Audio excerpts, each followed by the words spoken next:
My entire career, I've been the underdog. I've kind of been the dark horse in everything, and that's fine. I keep fighting top opponents. I keep doing things, and I'm just, I've been slowly climbing and just having fun through it all. I have what I need for me. I have there's some great fans out there who truly support me. I have a phenomenal family. I have coaches who truly believe in me and teammates who are always there. And for me, that's all I need. And just to go out there, I have a passion in my heart, and I'm just tracing it, and I feel grateful and blessed to have this opportunity. So, I'm going to continue doing what I do and getting top fights, and I never turn down anything that comes my way. So. Nice. With all that said, all the support you have, along the way, were there moments where you're like, I don't know if this is worth it, or like, I don't know if I'm going to be able to get back in there? Like I said, I've climbed so many obstacles. The past 2 years it was hard on me emotionally. I finally stepped back after the Denver fight. I can't even look back and remember a piece of that. I honestly just personally shouldn't have even been in there. It didn't come down to my performance or anything. I was having a lot of health issues. After I fought Misha, I went into multiple surgeries, and it just felt like, I came back and I came into a top profile fight with Amanda. But even before I got to fully recover from my surgeries, it was like I jumped in there and then I broke my leg. And it was me pushing myself to get back out there just because I was antsy. I wanted to do what I absolutely love, and I wasn't ready for any of them. I needed to take more time. I needed to listen to my body and do things right.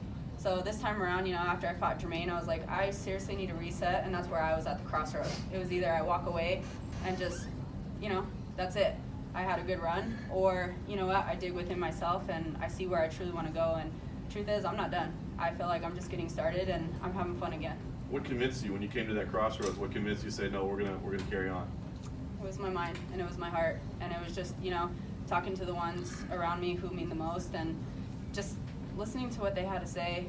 It was kind of stepping back and just thinking within myself. I learned along the way somewhere. I started doing a lot of guest speakings, and I'm a high school gymnastics coach, and I can sit here and give all these motivational speeches and do everything, but I wasn't taking my own advice, and I was kind of throwing it down the drain. And I was like, you know what, this is still in me, and I still have a lot to give. So that's when I decided to turn it around. I got super serious when it came to my health, because first and foremost, that's what's important. And as soon as I figured that one out, I felt like myself again. And when I felt like myself again, there was the fun and there was the passion, and so the fire was relit. Nice. Talk about your performance tonight. It's a little bit of a slow start maybe. Obviously a very, very tough competitor as well, but you turned it up. You were able to clinch the last 2 rounds to take the win. So, what were your thoughts on your performance tonight? I wanted to go out there and just prove a point to myself. She's known for her striking, and she's not a wuss. She's tough, and everybody who's on this level, they deserve to be here for a reason. And so, it was exciting to get back out there, and I've switched up a lot of things this camp, and it was just believing in myself. I was like, you know what, I'm going against a striker. Let's just try to out-strike her. Let's see what we got. Believe in my hands, because I have power like no other. I have great hands, but the thing is I kept beating myself in my mind before lots of my fights. So I just wanted to go out there. I wanted to have fun, and I felt a little crazy before this one, because normally I'm like the crazy person back there with a ton of emotions going through it all.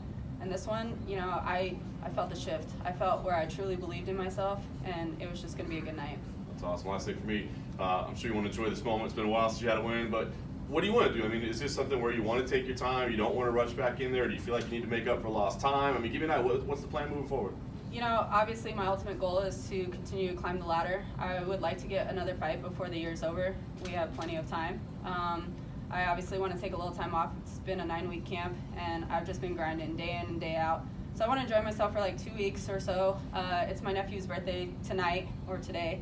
So I want to have time to celebrate with him, spend family time, enjoy life outside the gym again, just hit that reset button. And then I just want to get back out there and have fun with it. Her range and movement were a lot to deal with. I saw you using some creative techniques to overcome that. The low kicks to stifle her movement. You were darting in really quickly to close the distance. What was the strategy going in? Obviously, you knew that was going to be a factor. I felt like wherever this fight went, that I would definitely be on top.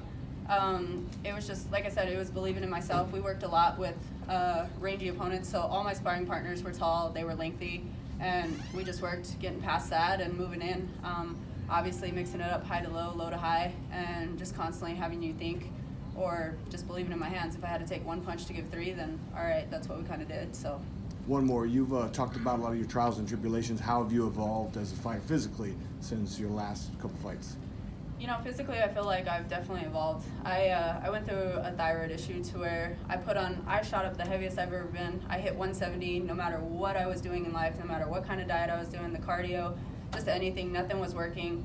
So to go out there and kind of reset in that and just see the change with that, I mean, it was kind of that look good, feel good type thing. So I felt like an athlete again. I felt like I could move. And then I made some changes in my camp to where, you know, I had another striking coach, and he brought out the tools that I've had in there for a long time. He brought them back out. He helped me to believe in them, and then he added more tools to my toolbox.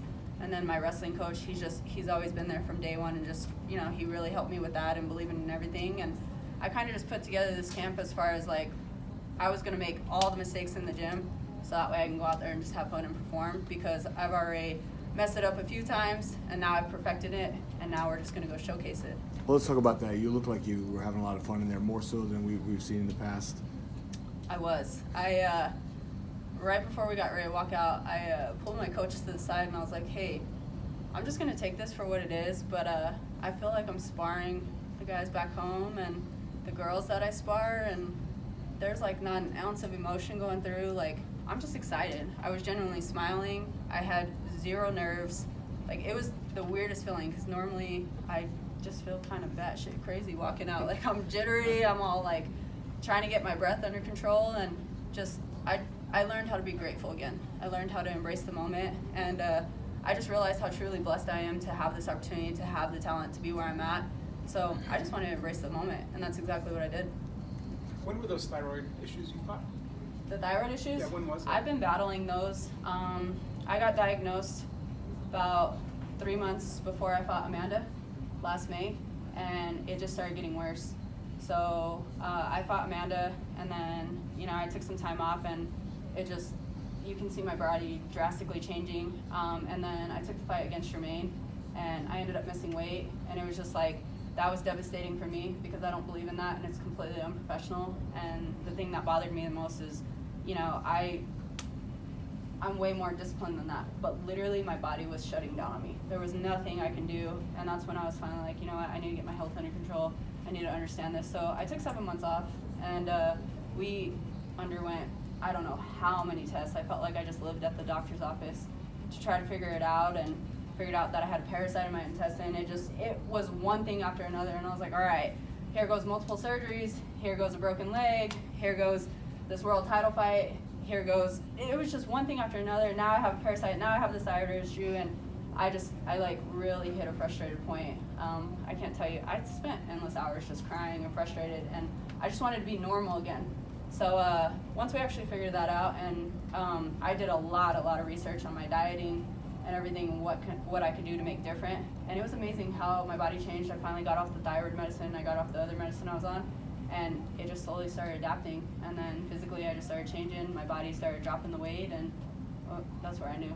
What kind of diet are you on? Is it anything special, or just watching? No, I eat like a rabbit. No, I'm just kidding. It's I don't know. I mean, I eat a lot of chicken. I kind of cut back on red meat and stuff, but it's just your typical diet. Just salads and spinach salads and protein shakes and stuff like that, but it's nothing special. It's just that my body is finally back to normal. But no medication to keep it under control? No medication.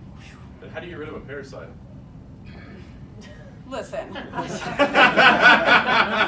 whole lot of testing and a whole lot of weird things to do. No, I had to take some medicine for that, and then I had to do some other crazy personal things so. Fair enough. And is your nephew here? He is. So my brother and them decided to surprise me. It's my little nephew. He's 3 years old, and his birthday is today. And so when we called and said that, they decided to change his birthday party for a couple weeks out. And he called me and was like, he told me, I thought he said he was going to buy a tractor. I couldn't understand him, but he told me he was going to Texas. So I started crying, and so that was a huge surprise for me and just a lot of motivation. Then right after that, my dad and my stepmom decided to surprise me. So this camp has been great. Like, everything that could have fell into place for me. And your grandma, what's the update there? And is she back in Colorado Springs? She is. She's cheering from home, and she's got out of the hospital. She had to have the hip surgery and whatnot, but you know, that's where I get my fighting spirit from. She had that whole diabetic incident and almost went into a diabetic coma, and once we found her, got her in the hospital, got her stable, and then found out about the broken hip. She had the surgery the following morning, and then a day and a half later she was out of the hospital back home, and she's back in the hospital trying to take care of my uncle. You know, it was a rough weekend before actually coming out here, because my baby cousin, who's 7 months old, he ended up in the hospital, and they were wanting to do a feeding tube and all this stuff. My uncle's been in the hospital battling something. My nana's been in the hospital, so I've had it's always challenges, always challenges.